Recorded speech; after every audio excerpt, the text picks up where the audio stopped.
Ste vedeli, kako so si včasih naši predniki umivali zobe? Denimo v Mezopotamiji, na Kitajskem in v Egiptu so za umivanje zob uporabljali žvečilno paličico, izdelano iz grmičastega drevesa. No, kaj pa mi danes uporabljamo? Predvsem zelo veliko škodljivih snovi v obliki zobne paste. Med drugimi triklosan, aspartam in še kup enih drugih konzervansov in seveda tudi zelo sporen fluor, ki je prisoten danes praktično v vsaki zobni pasti. Pa si dajmo pogledati, zakaj fluor ni dober za nas. Fluor nastane kot stranski produkt pri proizvodnji aluminija. No in potem sem se začel poglabljati v te stvari in potem to ena stvar pelje v drugo in tretjo in tako naprej in začel sem z izdelavo izdelkov ravno zaradi te informacije, ne.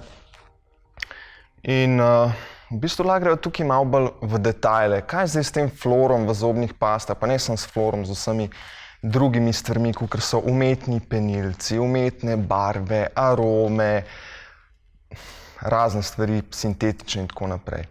Zdaj moramo vedeti, da zobna pasta je, tako kot si že sama rekla, to je prav ritual, ki se ga izvaja od malih nog do konca življenja vsakodnevno.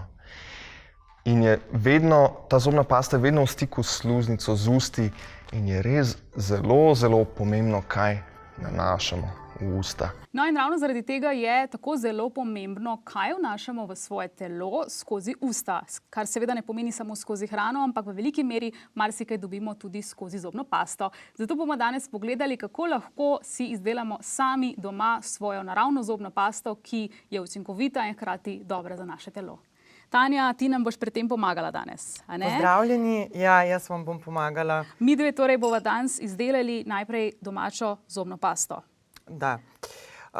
Domačo zobno pasto lahko naredimo preprosto iz 2 do 3 surovin. Prva surovina je kokosovo olje. Kokosovo olje deluje tudi antiseptično, se pravi, skrbimo za ustno floro. Uporabimo aktivno oglje. Aktivno oglje je mikroporozno, kar pomeni, da ne uničujemo oziroma ne uničimo naših dlesni, ki so zelo pomembne pri sami strukturi zobovja. In pa lahko uporabimo tudi eterično olje čajevca. Čajevec ima pa prav tako antibakterijsko, antiseptično delovanje. Hkrati poskrbimo za floro našega ustnega predela in pa uničimo bakterije, ki povzročajo nadalje vse bolezni. Torej samo 3 sestavine in si dejansko lahko pomagaš. In si lahko pomagamo na ta način, da si ustvarimo neko preprosto, to ni kompleksna naravna zobna pasta, ampak zelo preprosta, pa prav tako zelo učinkovita.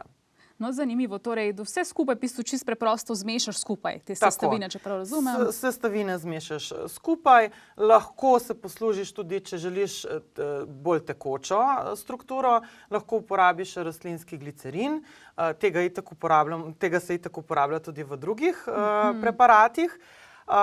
No, to nam pa doda neko kremasto, nežno teksturo. Tako da to so 4 surovine, ki jih uporabimo v domači naravni pasti. Krasno. Zdaj en recept si nam že predala, a ne? Kaj bova pa danes mi dve tukaj pred kamerami pa naredili?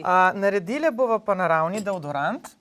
Vsi se zavedamo, kako pomembno je, da je naša koža, pazduh čim bolj svobodna, ker skozi pazduhe izločamo tudi največ, se pravi, snovi.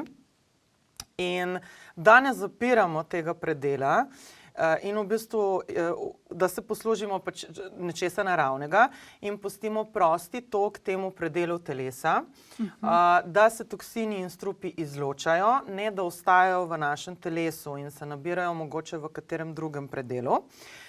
Se bomo poslužili kar prav tako zelo preprostih surovin in sicer mi smo raztopili kokosovo olje. Predlagam, da ko se topi eko naravno kokosovo olje, naj se ne topi na visokih temperaturah, tudi topi se ga samo toliko, da se kokosovo olje samo raztopi. Torej, to moramo biti pazljivi, da ga ne segrejemo. Da ga ne pregrevamo, segrevamo in izničimo pač njegovo samo strukturo.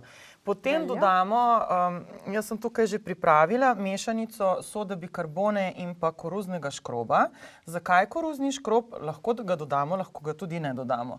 Vendar koruzni škrob poskrbi za kremasto teksturo, da se vse snovi med sabo zelo dobro povežejo in da nam ne ostane na področju nanosa grudičavost, kar je zelo pomembno. Ja. Zdaj, kakšno razmerje pa si naredila to, škrob pa potem sodo? Tako je. Mi smo dali tukaj v posodico kokosovega olja 1 žličko kokosovega olja, 1 žličko pa pol. Mislim, da to, ko se potem strdi nazaj, je prav nekje za 1 mesec uporabe. Potem pa dodamo naši strukturi še sodo bikarbono in pa koruzni škrob. To vse dodobra premešamo. Približno torej 2 žlici, zdaj predvidevam 1 žlica škroba, zdaj če bi človek sama, ne, pol doma pa 1 sode, je to v redu? Tako, pol žličke nekje koruznega škroba, pa nekje 2 žlici sode bikarbone na žlico kokosovega, žličko pa pol kokosovega olja. In dobimo tako čisto preprosto strukturo. Bi pa povedala še to, če je mogoče nekdo občutljiv na sodo bikarbono, se lahko posluži bele gline. Bele gline, okej. Ima podobno delovanje kot soda bikarbona. Za tiste, ki so ekstremno občutljivi, se lahko to nadomesti z belo glino. Pa isto se tudi zmeša fajn s kožo. Tako. In prav tako ne pušča mastnih madežev in nekih pač umazanij na oblačilih, no, prav tako. Zdaj, kaj se pa tebi recimo zdi najbolj sporno pri, ne vem, recimo drugih povprečnih komercialnih deodorantih? Obstajajo pa celo preparati, ki preprečujejo potenje in tako naprej. Prav o tem, kar sem govorila že prej. Naš predel mora biti prostotočen. Se pravi, naš organizem je narejen tako, da čez določene predele in čez določene pore mi izločamo iz svojega telesa to, kar nam ne ustreza. In naše telo je zelo dober program, ki točno ve, na kakšen način bo določeno stvar izločilo.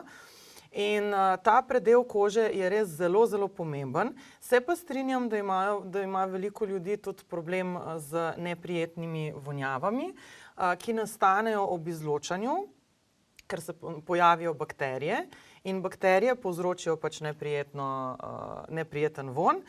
Potem se v večini poslužimo tudi težjih preparatov, ker mislimo, da bomo s tem pač dejansko izničili vonj. Naredi se pa to, da zapremo ta predel našega delovanja in tako kot sem že prej omenila, vsi toksini in strupi ostajajo v našem organizmu in jih ne izločimo. Nismo v bistvu nič naredili, a ne? Tako. Z naravnim deodorantom, no, temu dodamo še eterično olje čajevca. Jaz ga zelo rada uporabljam, zato ker ima antibakterijsko, antiseptično, pomirjevalno celo delovanje. Kar je pa spet fajn za naše posluhe, ne? Tako da, če slučajno tisti, ki so res občutljivi, imajo mogoče tudi kakšne izpuščaje in ostale stvari, čajevec zelo blagodejno vpliva na to. Koliko časa pa zdrži tole, ta deodorant recimo? Ker imamo kokosovo olje, vsi ga naredimo tako, da imamo za sproti. Da ga ne pustimo pol leta v lončku, ampak ga imamo mogoče za 1 mesec, 2, potem si pa pripravimo novega, svežega, kajti so res surovine resnično zelo preproste. Hvala ti, Tanja. Ni tako nedolžno, kaj damo vase, predvsem tudi, kaj damo na svojo kožo. Zato smo vam danes predstavili en učinkovit naravni deodorant, ki je predvsem tudi zelo preprost za uporabo, tako da se veselimo, da ga boste čim prej preizkusili.